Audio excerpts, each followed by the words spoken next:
Светскиот ден на лубеницата се слави на 3 август. Ретко кој може да одолее на низината неодолива сладост, а ќе признаете, освежува подобро од кое било друго овошје. Неголемата дилема кога зборуваме за лубеницата е дали е овошје или зеленчук. Но, како и дињата, и лубеницата е плод на едногодишно растение, што значи дека припаѓа на зеленчук. Следната дилема, која секогаш го буди вниманието на љубителите на лубеницата, е како да се избере најслатката. Купувањето лубеница често изгледа како лотарија.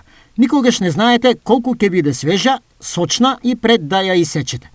Затоа ви носиме неколку трикови за секогаш да изберете вистинска лубеница.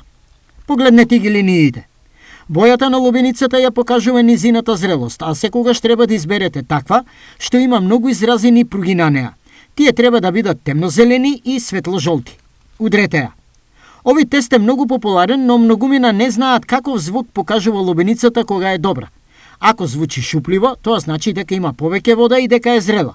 Спротивното, значи дека кожата е густа, а лубеницата се уште не е зрела. Изберете ја најтешката. Соберете неколку лубеници за да ја најдете на тешката. Таа има многу вода и е посладка од другите. Внимавајте на обликот. Секогаш бирајте лубеници кои се веќе тркалесни од овални. Тие се посладки и сочни, додека овалните често се без вкус. Исто така, не ги занемерувајте невообичаените испакнатини на лубеницата. Ако ги има, не е добра.